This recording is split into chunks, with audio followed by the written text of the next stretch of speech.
ចឹងក៏វត្តនៃរៀបរាប់ពីទិដ្ឋភាពកន្លែងការថែនេះហើយប្រាប់ពីគោលបំណងរបស់យើងនៃការរហូតដល់ការធ្វើកម្មភាពចប់គ្រប់ហើយយើងប្រព្រឹត្តឡើងបាន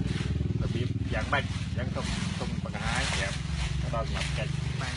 គឺខ្ញុំចាប់តាមពីផ្ទះជួងមកគឺនៅម៉ោង7:00 បាទ2:00 បាទ2:00ពីអីមកជួបបាយយើងជួបបាយគឺជិះម៉ូតូមកគាត់ផ្ទាល់ទៅគុំជុំមកគាត់ម៉ូតូរបស់ជនរងគ្រោះបាទរងគ្រោះបាទនៅពេលដែលជិះមកបានតែកណ្ដាលផ្លូវគាត់ចេះតែនឹករឿងចាស់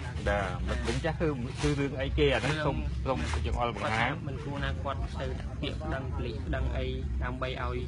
យើងមានបញ្ហាចេះចុះឡើងទេអញ្ចឹងរំលឹករឿងចាស់គឺរឿងដែលជនរងគ្រោះប្តឹងយើងអំពីបញ្ហាការតំណែងគ្នានឹងឯងបាទអញ្ចឹងដល់យើងមានកម្រិតមួយថាទៅដោះស្រាយនេះដោយរបៀបណាគឺគោលបំណងខ្ញុំគឺមកដើម្បីដោះស្រាយគឺមកចុះហត្ថស៊ីវិលចឹងបាទអញ្ចឹងក៏ប៉ុន្តែ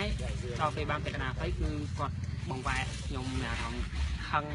នឹករឿងចាស់វិញក៏មានគំនិតមួយគឺនាំគាត់ចូលកន្លែងការហែកអញ្ចឹងគឺនាំមកក្នុងគោលបំណងអីកន្លែងនេះមកគោលបំណងគឺដើម្បីធ្វើរឿងចឹងកម្មវិធីគឺភាពអីសម្រាប់បាទអញ្ចឹងយើងរៀបរាប់ទៅចង្អុលបង្ហាញថាយើងធ្វើដោយរបៀបម៉េចនៅពេលដែលខ្ញុំចូលដៃក៏ឲ្យគាត់និយាយគាត់ធ្វើនៅពេលដែលខ្ញុំចូលដល់គឺខ្ញុំហើយខ្ញុំទៅបោះជើងតូចយើងទៅជាងដែរ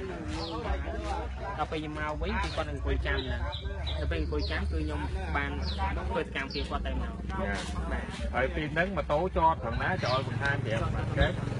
ម៉ូតូចតត្រង់នេះហើយជួយទៅគួរត្រង់ណាបាទទៅដល់គាត់ចាក់កគាត់ទៅគឺគាត់និយាយរំគាត់និយាយអត់ចេញទេតែគាត់ងើបចេញណាដល់ចាក់ពីម៉ូតូចាក់របៀបមិនយើងធ្វើកម្មភាពចោលបង្ហាញគឺបោធ្វើកម្មភាពចាក់ទៅចាក់មិនចាក់គឺមកដល់គឺខ្ញុំប្រវែងតែ